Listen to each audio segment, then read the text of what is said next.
The Heinemann Podcast is a production of Heinemann Publishing. Heinemann is a provider of resources written by real teachers for real classrooms. Heinemann values teachers as decision makers and students as curious learners. Discover the path to lifelong professional learning at Heinemann.com. Heinemann is dedicated to teachers. I'm Brett from Heinemann, and today on the Heinemann Podcast, how do we make time for inquiry? Author Smokey Daniels says that is his most asked question about inquiry. Smokey is the author of The Curious Classroom, 10 Structures for Teaching with Student-Directed Inquiry. Making space for individual choice when a curriculum has already been planned can be a challenge. Smokey says you have to inquiryize your classroom. Here's our conversation with Smokey on making time. The number one question is pretty much always the same. It's how do I find time for this stuff? How do I make room for inquiry in my day? And teachers say, I have a full curriculum to teach. It's not like I have a half an hour spare every afternoon that I don't happen to be using now and I could cram something in there. So it's how do I fit it in to amid all the obligations I have to do, all the things I have to teach the kids? And so one of the ways we say there's only 3 ways to get time for inquiry. And one of the ways, and the most important way, the bread and butter way, is you've got to inquiryize your curriculum. Mm-hmm. So the things you have to teach, if you have to teach African animals, if you have to teach photosynthesis, whatever the topic is you have to teach, you try to find a way to do that in an inquiry way. And the signature approach to that is we start not by telling the kids, read chapter 7 about manifest destiny for tomorrow, and then we'll start there. The way we begin is, what have you ever heard about manifest destiny or westward expansion? What do you know about it? What do you think you might know? What do you wonder about it? What's on your mind? And what we do in the ideal situation, we make a list of the questions that kids have about the topic that we're going to study. Now, kids will come up with maybe 2/3. They often come up with a lot of the stuff that's in the curriculum anyway, so that's cool. And if they forget stuff, if they forget items, elements of it that we think are important, we put it on the list because we're part of the community too, and we can pose our own questions, and that's fine. But one of the really funny things about this is when you begin a unit by asking the kids what they want to know, what their questions are, they'll also give you crazy, nutty, usually way above grade level questions, right? I did this once with 3rd graders. They're going to study the sun and the moon. If you looked in the curriculum guide, it said, explain who rolls around who rotates, who revolves, all the different stuff, and the teacher is supposed to tell it, show it, demonstrate it. But if you ask the kids, they come up with all those questions too, like why does the moon have phases and all that? But they have these quite crazy questions like, why did Columbus think that the world was flat? And how come we get a tan in the summer? And a great one that came from those 3rd graders was, why do we have season? It's really hard. Yeah. That's not in the 3rd grade curriculum. That's in the 6th grade curriculum in the state that I was in. So they give you questions that already cover the curriculum, and they give you these wonderful extensions and things they want to find out about. So they usually reach above their grade level. And then it's fun for us to support that. The important thing is the contract we're making, the compact between ourselves. I'm going to ask you your questions first. I'm going to put my questions up there with you, and then we're going to explore this together. And so it's the agreement in that. And kids feel like, wow, this is awesome. Yeah. And you haven't really changed that much. You haven't given up that much. I remember when I was first teaching, I was in a situation where we had to teach 2 books. There were 2 chapter books we were going to read. And I went to the kids, this is in Chicago, and I said, we're going to read this book and this book in the next couple months. Which one would you like to read first? And they went, oh, goody, we get to choose. And it's this terrible, sad commentary on how little choice kids have in school. Right? It's just pitiful. But it gives you an idea how important it is to them that we ask them first, what do you want to know? In Curious Classroom, one of the great inquiry ideas that you present is bringing an expert into the classroom as a great way to just pick on that expert's thinking. What's the best way to sort of go about that? What's the best way to bring the expert into the classroom? It's interesting, too. I think this is something that we've more recently recognized. I think in school we've been kind of book-oriented, so when we have kids doing any kind of research, we tend to think that the first thing to do is we have to line up a bunch of magazines for them, and we have to get books, and we have to go see the librarian and have her bring down a cart and all this sort of stuff. But experts, this is one of the main places that good researchers and inquirers turn to. They call them up or they read their articles. They find a way to connect themselves with experts.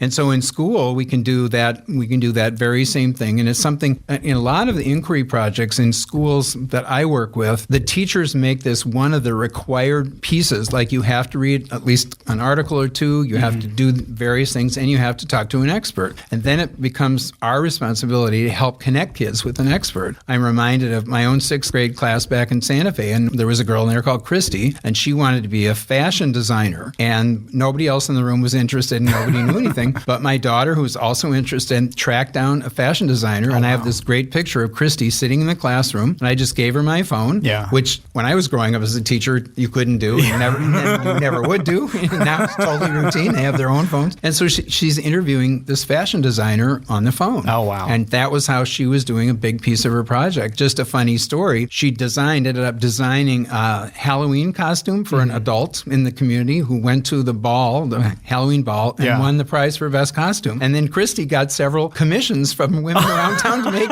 these celebratory dresses for them. Oh, that's great. Yeah, so that's one way. You can bring an expert in the room just by handing the phone to a kid. Yeah. One of the schools I've worked with for a long time called the Duke School in North Carolina, they have a very, very systematic approach to this. And they have the world's biggest Rolodex, basically. It's a K-8 school. And all the teachers over a period of years have simply kept track of all the adult partners in the community that they've been able to literally physically bring to the school or bring the kids out to see them. One of the ones I'm thinking of is an organic baker. And they go to the shop, the bakery where these goods are made, and it's absolutely fascinating. And the guy's really articulate about it. And they bring the kids there, 2nd graders and 3rd graders in this case, and they do it every year. He becomes a permanent, he doesn't know it when they ask him the first time, but he becomes a permanent part of their curriculum. But the only difference is they keep track and they're relentless about reusing. And one of the things we've learned from them that's really cool is you have to teach somebody how to come and visit kids in school. You can't just ask somebody to come in and hope for the best.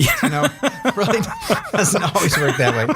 You have to orient them to the kids and help make sure they understand what age the kids are. You have to make sure they understand what the goals, like why they're there in their expert capacity. Talk to them a little bit about the sorts of questions you think kids are most likely to want to know about.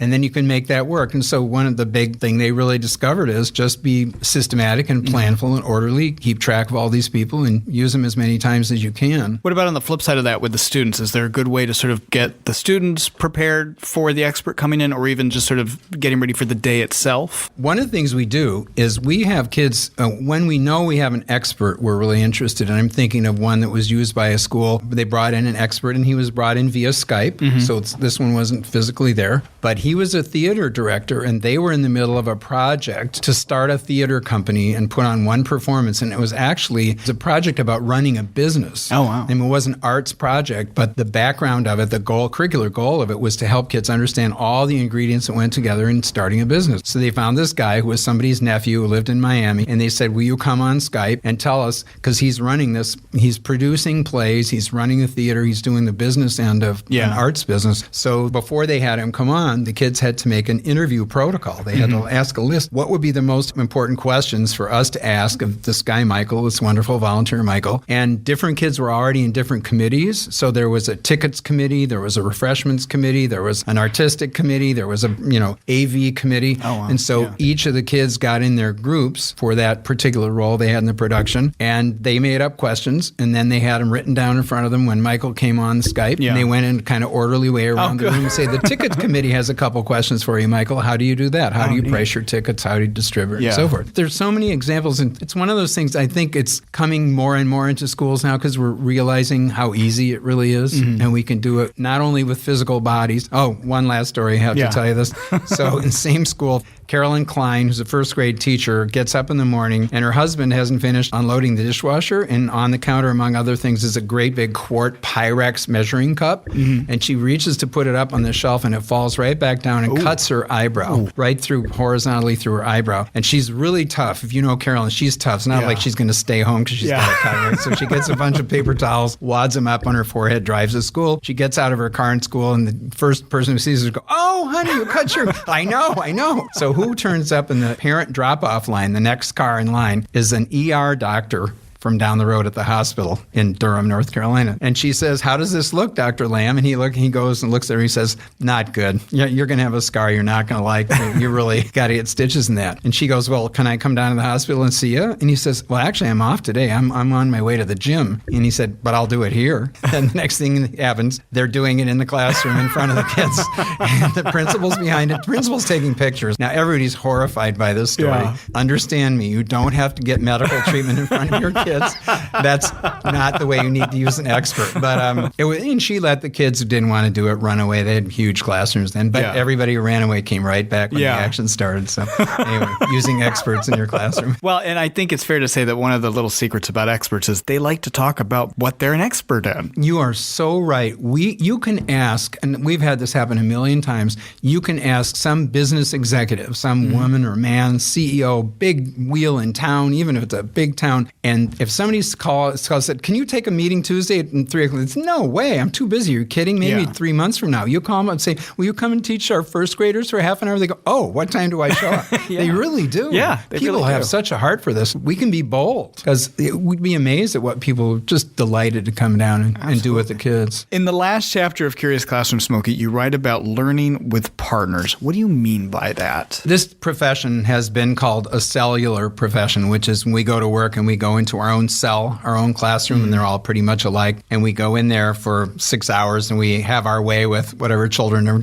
trapped there with us. You know, we all have the same job, but we've had this endless problem about we never see each other work. We never get in each other's classrooms. It's not part of the culture. And people sometimes use the term deprivatizing our practice. I mean, there's so much to gain when we work with each other. In the Curious Classroom book, one of the things that I show examples of and talk about a lot is, I think, for one thing, grade level partners like 4th grade teachers who get together, or 8th grade language arts teachers or science teachers who get together. It's like the secret sauce of change in a school. Everybody wonders, should it be top down? Should it be bottom up? What's the best way to do this? What I find where change really happens fast is when 2 or 3 teachers get together because they want to, and they come up with a project they want to work on together with their kids, and then they start getting into each other's classrooms, and they have times when they want to gather everybody, and they pack everybody, all 60 kids into one room, and then they split up in different ways, and that accelerates growth in schools more than any other thing that I've seen, and I think that's really important. But beyond that, of course, what we want people to do is get into the other schools in the district. You can set up cross-visiting programs where you send one teacher from each grade level over to Maple Grove, and the Maple Grove teachers come to Glenwood, and they swap back and forth a couple times during the year. And a lot of the schools in our book participate in wider kinds of teacher exchanges, and sometimes when you get something going really well in your building, something you want to show off, like maybe how you offer support to kids with special learning needs, then other schools want to come and see what you're doing, and then you want to go see something special that they're doing. So it's a great source of spark and energy, and to show each other we can do this. A lot of times when you're locked alone in your room, you're not aware of what's happening around you, what other people are doing. They face the same problems, but people have different solutions. So that thing about, it sounds kind of academic, but that thing about deprivatizing our classrooms, got to open the doors and kind of lock them in the open position and let ideas come in and out.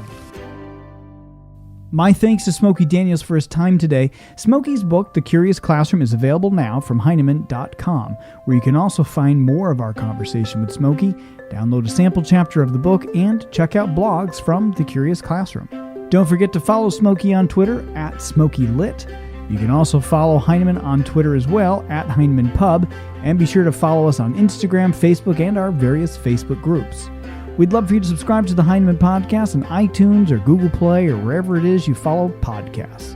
We'd also love to hear your comments on the Heinemann Podcast, so be sure to leave us a comment or review. Plus, you can get a daily teacher tip right on your phone directly from Heinemann authors by downloading the Heinemann Teacher Tip app. All this and more on Heinemann.com. Thanks for listening.